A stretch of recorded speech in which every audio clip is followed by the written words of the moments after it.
Sarah Richards. Accessibility is usability.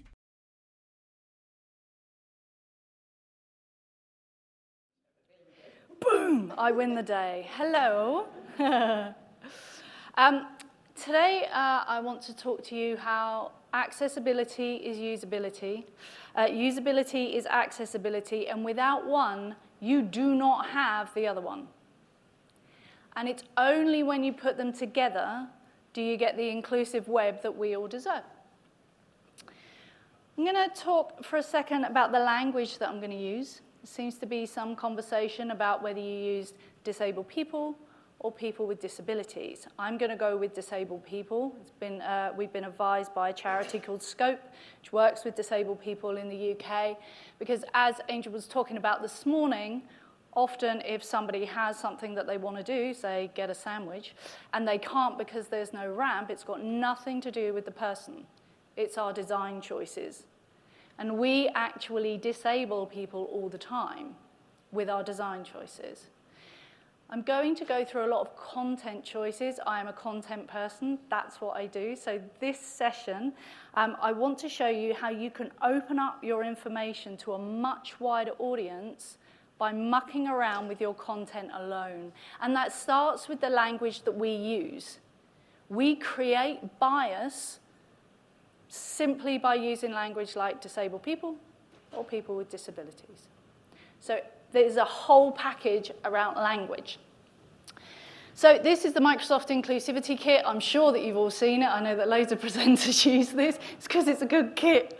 And it also shows you the whole spectrum that we can go on, okay? So you have got permanent disabilities and impairments. You've got temporary, you've got situational. If any of you do have children, you know that you are only fully capable for like 50% of the time, and that's mostly when they're asleep, all right? What happens is when you have tech or when you want to do something, particularly in the situational end of the spectrum, you will wait, or you'll do it later, or you'll find a workaround. But you won't know all the tech is there, right? Because it's for small bits. And what I'm going to show you today is how language can get across all that. So you probably know these stats better than I do, right? 3.9 million people, disabled people in Australia. You all know that. All your organizations know that. You have a total spending power of families with at least one disabled person, $54 million a year. That's not an amount to be sniffed at. If you're bored of that, you could just hand that over. I would be happy. This is a massive chunk of cash if you're mercenary, and I'm sure none of you are mercenary. Obviously, it's people in your organization, I'm just saying. This is a huge audience that you're missing. You know, Colin's absolutely right? It should be responsibility first. So it's just reality that some people work on money first. Their moral compass has clearly gone too near a magnet, and it's way off. And they will go with money. And so I will use numbers like this to open up a conversation about accessibility. Now, when I go into organizations, often people see accessibility as a tick box exercise, as you've heard. It's like, oh, accessibility, screen readers, awesome. That'll do it. Tick. Now we're accessible. No, clearly everybody in this room knows that, right? I'm going to show you two sets of people that is clearly not going to help, right? One is the people who don't know that tech is there. You will know, right? It's your industry, and you're sitting in an accessibility conference. Loads of people with permanent disabilities will know because they'll be told. Particularly if you are disabled later in life, you have products and services around you that are supposed to help you with that. But there are lots of niche audiences that won't understand, and they won't get to that. Now, actually, because I was mucking around with that and I completely forgot, I have a trigger warning for you. There is going to be a slide, and it's going to say hidden access needs. And for the next two slides, I'm going to talk about poverty and abuse. I'm going to talk about abuse for under 1 minute, and it is going to be roundabout terms, but I do want to talk about it as an industry. But just keep yourself safe. I will warn you if you need to leave, and I promise you it will be under a minute. Okay, so sorry. Supposed to do that before and didn't. Number 2, as you just heard, deaf people. I've got like 2.5 minutes about that. I don't need to now because Colin's just done it. The main point of that is that you can't assume that every deaf person can read. There is this assumption. It's like, oh, you haven't got any hearing, clearly you're Shakespeare. Huh? It's like, 1, that would be extremely weird, wrong century. 2, no. Low literacy is a massive problem around the world. I want to show you some examples of what you can do to open up that conversation then. There is a simulator called a no coffee simulator. It works in Chrome. I understand it can work in Firefox, but it doesn't work in Safari or any of the others. Have a look. If you have this simulator, sorry. If you have this simulator, you attach it to your browser, and then you can go look at websites. My slide shows, a fabulous website. Oh, look, it's mine. And up to the top right of the screen, there's a tiny little black box with a little silver O in it, right? That's the plugin. If you go to that and you open it up, the screen that comes up is in 2 parts. So the top bit's got sliders. This is where you can increase the severity of various conditions. Now, caveat. This is not entirely scientific, right? I don't want you to look at this and go, oh, this is everything. No, it's just an indicator. It's a simulator. So the top ones that you can see there is kind of blur, contrast loss, glare, etc. You move those sliders along and then it can make the screen worse. The ones on the bottom are radio buttons, so they're on and off. You can only kind of choose one of those. And then the slider is on the bottom. You can do things, but basically you're making a choice there. I'm going to show you our site with glaucoma. This isn't glaucoma at all. Just hold on 1 second. Just hold on 1 second. That was going so well. And then, because I really don't want to get this wrong, I'm going to do this. Just like book your holiday or something. Just bear with me. Going so well. Awesome. Let's pretend that didn't happen. All right? It's you and me. That didn't happen. So, we're going to have a look at different conditions, right? So this is, you can see a huge title with a condition on top. Awesome. You can still see it, right? It's a massive title that says content without discovery is like playing chess without the board. Thing is, our website is for digital people, right? It's for the industry only. So we're not terribly special. I'd like to think we are, but we're not terribly well known.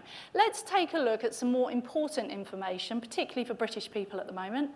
Brexit. I don't know if you've heard of this utter shambles. Now, I'm not a civil servant. I can have all sorts of opinions. This was taken months ago. I'm not having a poke at the civil servants, particularly the content designers in government right now, because they are having a horrific time and I wouldn't do that to them.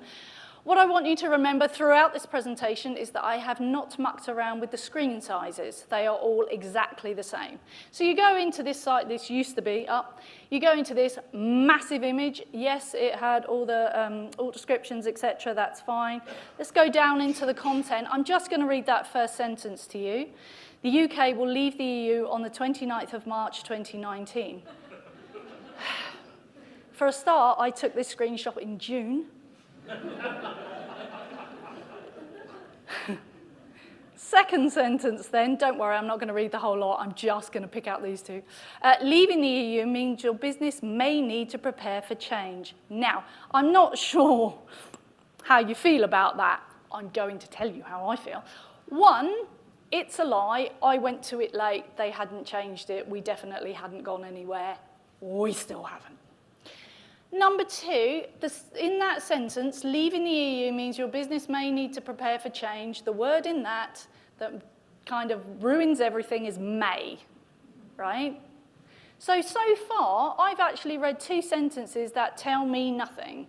One, why am I on that page? Because clearly, I've searched for Brexit, right? Actually, for a while, they didn't call it Brexit, they called it the EU exit, and nobody could find the pages, so. However, I know this. Otherwise, I would not be on this page. So why are you wasting my time? Now, as somebody with 20/20 vision, and I'm sitting on the train and I've got a cup of tea and I'm really relaxed, that's just a bit annoying because I've now got to get through this and it's a bit of a pain, right? Now let's add glaucoma to it. You can see on the screen there that we've opened up that, what do you call it? There you go, plug-in. That's it. Thank you. We've opened it up. We're going to add glaucoma. Now, the screen shows what the simulator looks like. And in glaucoma, so you have a targeted field that you can see, then it goes grey, and then it goes black on the outside. Okay? And as you move your eyes, that kind of focus field moves with you. Okay? So with that information being boring and annoying to me, imagine if you have a very small field of vision. Suddenly that's boring, annoying, and a little bit painful. You can get around that. Your content people can get around that. Shorten your sentences.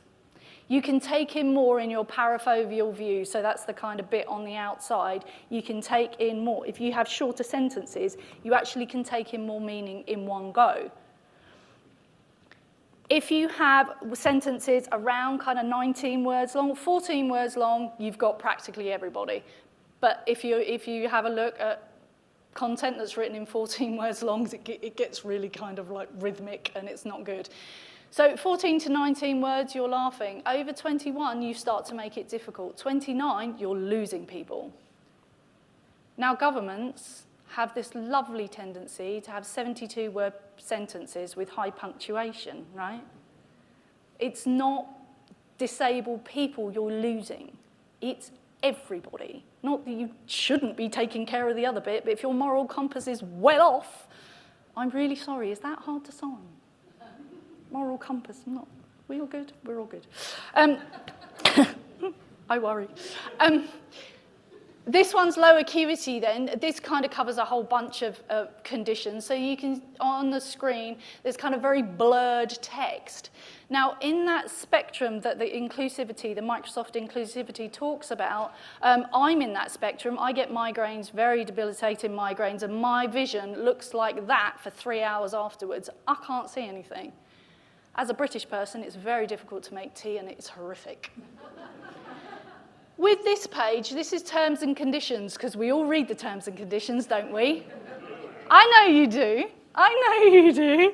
So the slide on the screen shows like a wall of text. They are big paragraphs. It is dense. It is really blurry. You cannot see it. There's lime green writing in the middle of it, right? But it's written in plain English. It's actually written very well. But look at that. Taking you to another example from GovUK then, this is our terms and conditions page, slide on the screen. You can see a large heading, terms and conditions. There are 2 short sentences underneath it. Don't try and read it, by the way, if you are in the audience, you'll just make yourself sick. Don't do it. Then there's another heading, then there's 2 more sentences, then there's another heading, and then there's some extra information, okay? There is a lot of white space on that page. Remember, I haven't changed the screen settings. It is exactly the same as the wall of text that I was showing you before. The wall of text, whilst it is in plain English and is great, is written well. The GovUK page that you can still make out the content with the same amount of blur, that's content designed. And that's the fundamental difference. Content design isn't writing. Content design is servicing your user need based on what they need with accessibility built in from the beginning. There's an old advertising adage that says you have 11 seconds to get my attention, you have 5 seconds to get my attention and 11 to keep it. I rather think now that you have 3 seconds to get my attention and 5 to keep it. Time is the most precious thing that we have to give. Accessibility doesn't need to all be about impairments. It can be about time, and it can be about money, and it can be about stress. So the first thing to do then is Inclusivity rules is finding the right information at the right time. If you are not in your user's journey, you're going to miss them, and there's an access need right there. there is this organizational view still, build a website, they will come. No, they won't. Stop it. Do you know how much stuff we've got going on? I'm going to give you an example. Are you guys waiting to swap or something? Shall I wait? No? Okay. All right.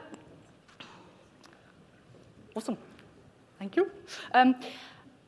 You generally don't wake up in the morning thinking, I know I've got a brand new idea that I've never thought about before. Doesn't happen. You have 7 to 9 or 7 to 12 unconscious points before you make a conscious decision about anything. They did a test where they put somebody in an MRI scanner and asked them whether they like custard creams, right? The biscuits, you know, I don't know why they chose that, but still. They could actually tell you whether you like the biscuit, whether you were going to say yes or no, up to 7 seconds before it came out of their mouths. Because you can see the bit of the brain that lights up. Whilst you think you're terribly clever and your hippocampus is telling you that the brain is the most intelligent bit in the body, just let that sit for a second. It's kind of not. A lot of it works with your subconscious. So what happens is you have a little think about things, and you're having messages pushed to you, right, all the time. Probably don't even notice it's happening. Then these words form in your brain. You've got language processing back left. You start thinking of the words, then you go to search, then you pick it from the search results, and that language is there. So if you don't have consistent languages across your channels, you're missing people. Then you get to page load, okay? When you do that, when you're in search, you can have these kind of boxes. Slide on the screen is showing you a Google snippet or a search result box where it pulls through the content. Now, a lot of organizations will hate these because it means that their traffic drops, their numbers drop. But from a content accessibility point of view, it helps people not click and scroll. It's from motor impairments. So we know from testing that a lot of people just want a single number from government. It's kind of like my money. I got this much last year. I want to know how much government's going to give me this year. So at WK, at GDS, we made sure that the content was structured well enough that you would get that information from the search results. Don't need to go to a page, because every click, every scroll might be painful, and we don't need it. What we say is traffic alone is a vanity metric. You're terribly special. Lovely. What you're not is useful. Would you prefer to have 50,000 people go to your website and do nothing, or 5 who become your brand champions? And they buy your product and service, and they engage with you, and they become your champions so that they get other people involved. Choose a different metric. We have traffic, but we have it with something else at the same time. What we would say is always measure the intention. What is the intention of your content? What do you actually want it to do, and for whom? Because just publishing stuff is not success. That's just publish it. That's work. We would also say have a search results strategy in your content strategy. Just by way of show of hands or nodding or whatever, how many of you have got a good content strategy? So I can see maybe 6, 7 hands. That is perfectly normal, perfectly normal. But you should have a search results strategy in your content strategy, not to play some search engine optimization game, right? Google has an estimated 200 variables to its ranking algorithm. Nobody knows what those are. The engineers that work on it have to sign a non-disclosure agreement, an NDA, like as thick as their arm. They have to give up their firstborn or their house or something if they tell them how it works, if anybody else how it works, right? You can't game a system if you don't know what the system is. There's lots of information out there, and Google gives us loads of information, so we do know how to manipulate that. But what we would say is design for the human. Let Google do its funky thing, right? Because every time there's an update and the search engine optimization world goes bonkers because their traffic's dropped, we don't, because we don't bother with them. We have a search results strategy that minimizes pain. And pain can be time, remember, or money, or something else. Doesn't have to be physical pain. And we will have a search results strategy to help people, When you help people, they trust you, they remember you, and they like you, and they might come back to you. That's the point of having a search results strategy. Google will pick up 11 words around the key term the first time it's used on the page, unless you do something in your content management system to kind of manipulate that. There's loads of different ways of doing it. Go have a look. Let them do that. You work on your content, have a strategy that helps people, you will get what you need. Okay, this is the bit I was warning you about. This is hidden access needs. We all good? I'm not going to dwell on this very long because some people in the audience may find this uncomfortable, but I really think as an industry, we really need to start talking about some of these things. Some access needs are hidden. They're not just on that spectrum. I'm going to tell you a little story. There was a university that did a study. They wanted an app. Now, apps can be great for certain things, right? Everybody's got them. It's all very lovely. However, everybody seems to want an app for a kind of vanity reason. So they wanted an app, and they did a survey. Oh, everybody's got an iPhone 6. It's like, let's delve into that a little bit deeper, shall we? Everybody's got an iPhone 6, may not work. Everybody's got an iPhone 6, but they want the memory actually for photos, not your app. Everybody's got an iPhone 6, but it is only a smartphone if you've got data. Because if you haven't, it's not a smartphone, it's a brick. What happens is students who are particularly in impoverished situations will feel shame. Poverty does elicit a feeling of shame, rightly or wrongly. And they will often live away from the campus. The campus usually has Wi-Fi, right? Free Wi-Fi. But if you don't have any money, you normally live quite far away from the campus. So what happens is you can lock all your information in an app, and you have just excluded anybody who can't afford the data. And you know what? On your survey, they're going to lie to you. You're not going to know. So if you're sending out emergency messages, you've just lost a whole bunch of people because actually they're prioritizing their study and their food. I'm going to talk about abuse very quickly. It's something that I would like you to look up if you're interested. We as an industry need to do something. There is some tech where you can go into a site and you can hide that you've been on that site, right? We need that. That is a good thing. Put it in. But just to make you aware, there are some abusers who will point a camera at the screen so that they can see everything that you're seeing because they know that you can do private browsing, that you can take stuff out of your history. Your search results strategy, particularly if you work in a health industry, you should have stuff in Google. You should have your primary stuff in Google. One of the highest things for abuse is to stop people accessing healthcare. You've got 11 to 15 words. You can get telephone numbers in there. You can get health information in there. Don't lead with how gorgeous you are as a health company. Help people. That's all I'm going to talk about. Please look it up. We are doing some studies and some research on it, so we're going to blog about it very openly next year if you would like to follow our work. Okay, so content will only work if it is when your audience is, when they want it. Let's look at some examples. This is a press release from Gov UK, and it's the A14 roadworks bridge to be taken down. Terribly exciting. Unless you live near the A14 or you drive on the A14, you literally couldn't care less, right, about the A14. It is not a thing for you. Not sure if you're aware, but you can spin all the Gov UK pages. If you put www.govuk/info/ and then the rest of the URL, the page will spin and you will get all the metrics.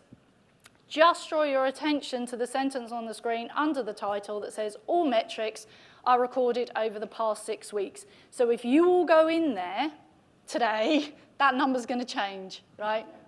And also the people in the analytics are going, what's going on here? So it might be funny. Give it a go. Are you taping this? Sorry, Ash. Anyway, there's other titles on this page. So unique page views, you can see, are at 0 per day. Searches started from this page, 0. per day. And problem reports, 0 per week. Oh, that's because nobody's looking on Gov.uk for press releases, basically. It might have been better on Twitter. Not sure if you're aware, but this road has its own Twitter account. Another one, Gov.uk publishes all the speeches, which is great if you want to look at maybe what politicians said 3 weeks ago about Brexit and now what they're saying in the news, just saying. This one is Rail Minister Paul Maynard calls for action to make our railways better for everyone. Spin the page and everybody, it's 0, right? Nobody is looking at this speech, but they should be. On this press release, I want to draw your attention to the sentence on the screen. In fact, over 71% of those eligible to use passenger assist, that's the name of the scheme, don't know anything about that scheme.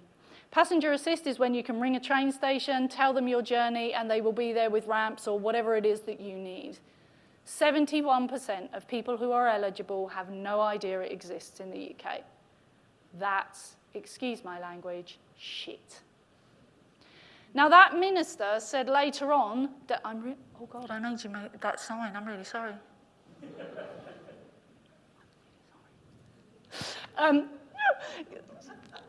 Getting people to the right place at the right time and communicating information down the line, this is the bread and butter of any rail company. I would say it was bread and butter of any MP to let the entire country know that is a thing, right? Now, I tried to find a good example for you to show you where that should have been. I couldn't find one, not one. So just let that sink in. 71% of people don't know it exists, and I can't even find you anything at the time that that was published that would tell people that this is a scheme. No ads, no campaigns, nothing. Wrong channel. Sticking it on a speech on a government website that nobody's going to, it's not the right place, is it? So inclusivity then is structure, format, and language. I am a content person, I am biased. When you're in a search results, and the slide at the moment shows you a Google search results for child benefit, which is a benefit you can get in the UK if you have children, you can have that kind of description, which is great, and then it will pull up all the subsections and give you the titles like what you'll get, child benefit, how to claim, eligibility. Your design and your development can't save you here. Your page load can, maybe. If you're inaccessible, you might be bounced back to page 5 in Google. But the thing that is going to make people grab you is going to be your words. When you go into that page, you need to give people the edges of your content. We found through testing at the Government Digital Service that people trusted the BBC more than they did government, because government was just publishing everything that they could get hold of. It was too hard to see. So at Gov.uk, we created these boundaries. So at the top of the page, under the heading, you'll have all those sections. You know the start, overview. Then you've got what you'll get, eligibility, how to claim. And then further information is the last link. We know from research people feel confident with that, because you've taken them on a journey in the first 5 seconds of looking on a page, whether that's in a screen reader or because you're sighted. Next sentence on the page then is orientation. Have I got to the bit that I need to get to? Get rid of people. If you've got an audience that should not be on that page, 1, what you're doing in your search results, and 2, get rid of them as quickly as you can. It actually takes fewer eye muscles to look down than it does across. I'm not saying humans are incredibly lazy, but we look across and then we go, oh, I'm bored, and we look down, right? We just do. For inclusivity, for headings, I would say, if you are sighted, you can help people scan the page so that they can decide or read or not. If you're using a screen reader, you can have the headings only. You can scan. You can still see if that page is good for you or not.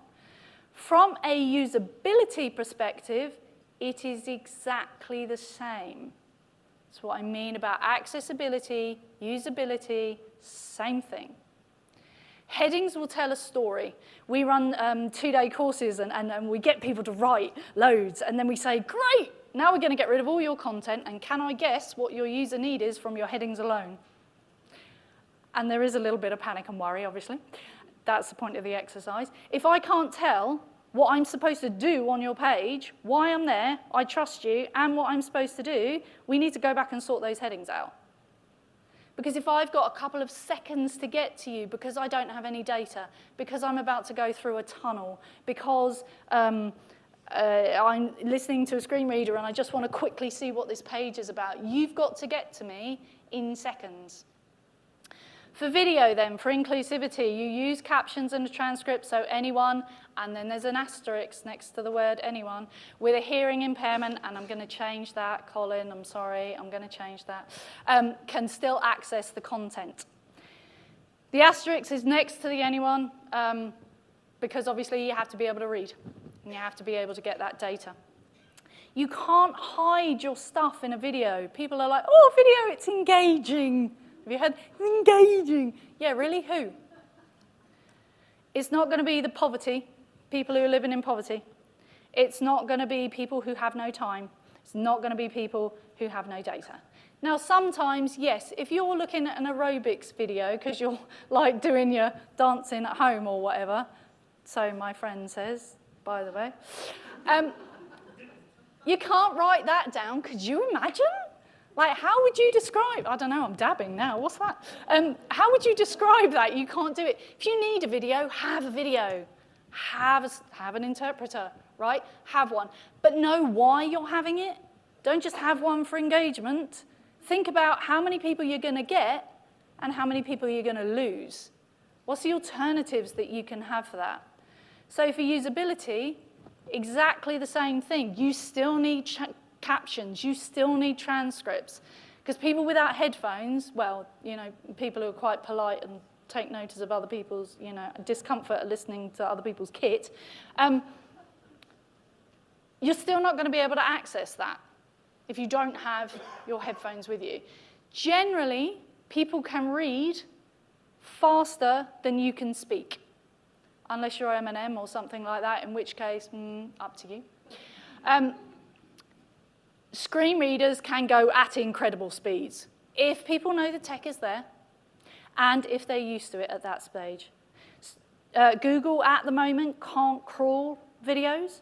They can only crawl the transcripts. They are working on it. They're working it on YouTube right now. So if you want to get into a video and you want to see what that's about, most people now, or a lot of people, know where the transcript is. They'll have a quick squiz down and then they will open it up. Interesting how our behavior is changing in just the past 5 years. Let's take a look at jargon. Hands up, who loves jargon? Yeah. Who loves arguing about jargon? Yeah. You're my favorite people. Oh, did that come out of my mouth? Right. So for inclusivity then, people may not understand it and you will alienate them. For usability, people may not understand it and you may alienate them. Same thing. It's exactly the same thing. Right, I'm going to ask you a question. And I want you to put up your hand if you know exactly what I'm talking about, okay? So if I said the sentence to you, cheesy bobs can be a menace, but they're essentially harmless. Do you know what I'm talking about? No? Funny that. If you are sighted and you don't like bugs, and insects and things, please look down now. I'll tell you when you can look up. That's a cheesy bob. It's a woodlouse. You can look up now if you would like to. It's a woodlouse. I come from a small town in a county called Surrey. My town is called Guildford. It's teeny. And we call woodlice cheesy bobs, right? I was 34 before I realized that wasn't called a cheesy bob. Now, to be fair, I don't talk about cheesy bobs a whole lot, right? So they don't come up in conversation with me, so I didn't really learn about this sort of thing. The man who I was talking about was laughing his ass off, and we're now divorced. So, just saying. With jargon, idioms, colloquialism, anything that is nuanced in your language is going to be difficult for anyone not used to those terms. This is not an accessibility thing, it's access needs, right? Anybody reading in a second language? As Colin was saying earlier, like in the UK, 8% of the profoundly deaf community sign. English is at best a second language. We have some studies saying that autistic people can find jargon very difficult. Again, we as Content Design London, oh look, we're nodding. Yes, exactly. Jargon is very difficult. We as Content Design London, we're actually doing quite a lot of research on this next year. Again, keep your eyes open. We will make everything open. It can be very difficult. It can be jarring. When you've got terribly clever, funny headings and terribly clever, funny, language, work out if that is worth excluding people. Balance that out with the amount of people that you can lose so that you're funny. Just to help you, because a lot of people will go, you know what, my organisation, they love jargon. Sarah, you are not going to move them away from that. There is a readability guidelines project. We will tweet about it after this. It's a collaborative, global project. There are over 700 people in it. It's all volunteering. We have a Slack channel, and there is a wiki, and it has a load of guidance in it. More importantly, it has all the usability research behind it. So all these things that I'm telling you are on the wiki. So if I'm telling you that jargon is a bad idea, it's because we've got usability and academic studies that will back us up. So one of the guidelines is like using clear language simply helps everybody. Helps people in a hurry, right? Simply written content is easier to scan and to understand for everybody, not just those with some visual impairment or whatever. Accessibility generally has nothing to do with intelligence. It's mostly to do with time now. For cognitive impairments, then, easy to understand words and sentences have less cognitive effort. Jacob Nielsen said that for every 100 words that you put on a page, you increase cognitive load by 11%. Now, if the most stressful thing you have to do is the coffee run and get it right in the morning, 11% is not going to be a massive deal for you. If you go to work, you're caring for your parents, you're caring for your children, you're trying to hold down a job that you're being bullied at, 11% is massive. So just think about the length that you're putting on that page. We as content designers prioritize content based on user need, based on their language, based on their access, and give them what they need at the time they need it. Because it shortens things down and it opens up your info. For motor impairments then, clear navigation labels and headings mean less clicking and scrolling. Could you just imagine it for a second? Some of you probably have it, right?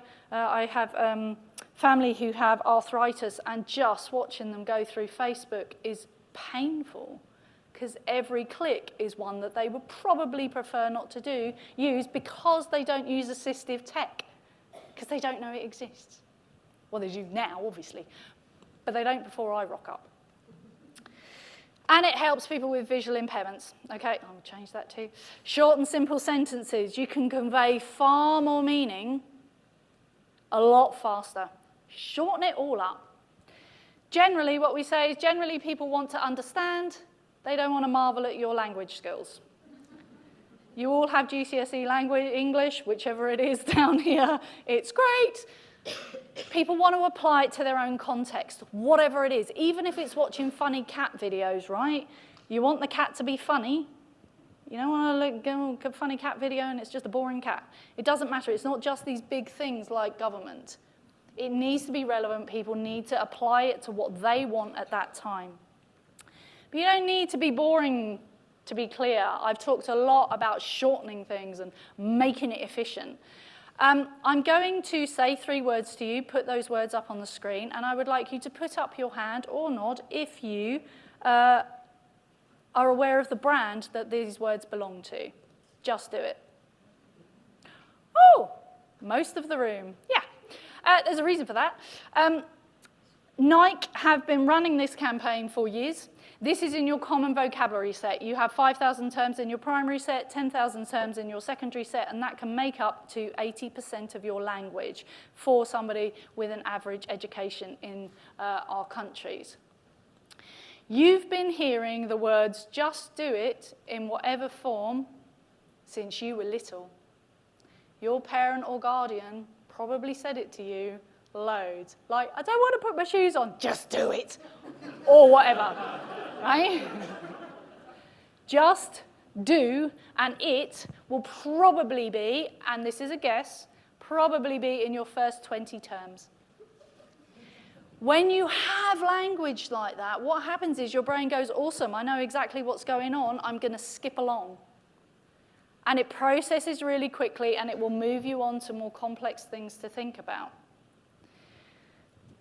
On the screen now, you will see an advert. It's got a tiny little Volkswagen Beetle on the top, and then down the bottom fifth of the page, there's a title called Think Small and a bunch of text that you can't read. You shouldn't be trying. It is too small. Doesn't matter. I want to draw your attention to that title, Think Small. This is arguably, and people do argue about it, by the way, one of the most successful ad campaigns in the world in history. It was done in 1959 by an agency called DDB. They ran the entire campaign off of 2 words, think small. Also, probably in your 20 to 50 in your primary vocabulary set. Some of those words under there in that ad, if you go and look it up later, because it is rather famous, is not in your primary vocabulary set, but they have a load of context markers around in the sentence. It is really easy to work out what those words will be and what they refer to because the rest of the content. There's no point in taking one term and go, I'm going to make that easier to understand, therefore my content will be accessible. Doesn't work like that. It's a whole load of things mashed together, including plain and clear language, short sentences, context, be where your audience is when they're looking for you. A note on hashtags, always good to capitalize every other word so that you, like title case or trump case, as some people are calling it now, so that you can pull across those words and you can kind of see. Like a Girl, the one that's on the screen at the moment, was a campaign that ran first in the Super Bowl. There was somebody was on screen and they were asking children how girls run. If you ask a child how a girl runs, the girl runs like a girl, right? She runs like a child, like a human. If you ask an adult, ask a woman how a girl will run, and they'll run like Penelope Pitstop or something. It's all a bit pathetic and arms and legs are waving. The campaign was about our perception of female. Hugely successful, ran off that one hashtag, actually.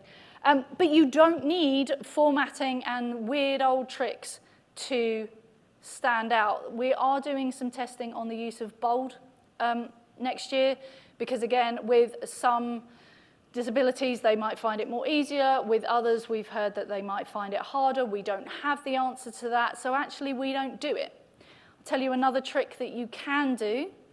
Muck about with your sentence length. You can change your sentence length and your punctuation.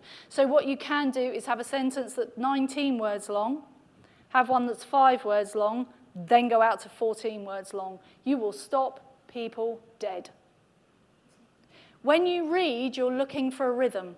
If any of you have got kids and you've got kids' books, you take the rhyming out. I don't expect you to write like that.